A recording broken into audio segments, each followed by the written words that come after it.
Maxillary anterior teeth forceps. It has identical beaks which come together at the edges when the handles are closed completely. It is straight, not having any curvature, and used for extraction of maxillary anterior teeth and canine. All forceps are having three parts: beaks, this is the joint, and the handles. In maxillary forceps, it is the hinge joint. Maxillary premolar forceps. It is used for extraction of maxillary premolars. Beaks are at a slight angulation to the hinge and handles for better access in the premolar region of the oral cavity, and when the handles are closed completely, there is a small gap between the edges of beaks. Maxillary molar forceps. These are used for extraction of maxillary molars. These are available in pairs as right and left molar forceps. Beaks are broad and at a slight angulation to hinge and handles. When the beaks are closed completely, the gap between the beaks is more than what is seen in the premolar forceps. This is to accommodate the maxillary molar. And beaks are asymmetrical, that is, one beak is pointed, and this helps in forceps side determination. If the pointed beak is to the right, when the forceps is held correctly in the palm of grip, it is used for the patient's left maxillary molar and vice versa.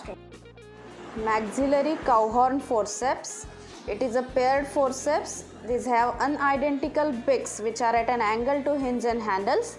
These are used for grossly destructed maxillary molars in which trifurcation of roots is intact. One of the unidentical beaks has a single pointed tip and the other a bifid pointed tip resembling horns of a cow, and this helps in forceps side determination.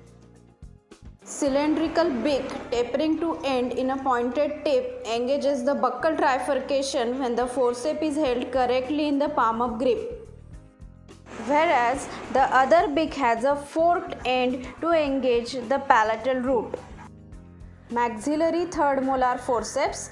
These are used for extraction of maxillary third molars. In these forceps, there is no any side discrimination such as right side or left side. In these forceps, handles are extra long, beaks are broad, symmetrical and with rounded edge, and when viewed from sides, beaks are angulated shaped. Bayonet forceps. These forceps are having pointed, identical, angulated and closed beaks. These are used for extraction of maxillary root pieces.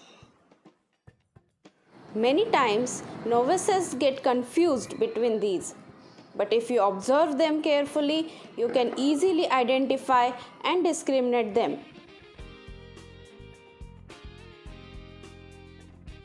In all mandibular teeth extraction forceps, beaks are perpendicular to the handles. In mandibular anterior forceps, beaks are symmetrical, narrow with a concave sharp edge converging at the edge when the handles are closed completely. Mandibular root forceps. These are having identical and slender beaks which are closed when handles are closed completely. These are used for extracting mandibular root stumps. Mandibular premolar forceps. Beaks are symmetrical and slightly broader than mandibular anterior forceps. Beaks do not converge completely when handles are closed completely. Mandibular molar forceps. Beaks are broad and symmetrical with a pointed projection on the beaks. They do not converge completely when the handles are closed to accommodate the molar tooth. Mandibular cowhorn forceps. Beaks are cylindrical, tapering to end in a pointed tip and do not converge completely when the handles are closed. These are used for grossly carious mandibular molars. These are mandibular teeth extraction forceps. Starting from right hand side, mandibular anterior forceps, mandibular premolar forceps, mandibular molar forceps and mandibular cowhorn forceps, and there is no any side discrimination such as right side or left side in these forceps.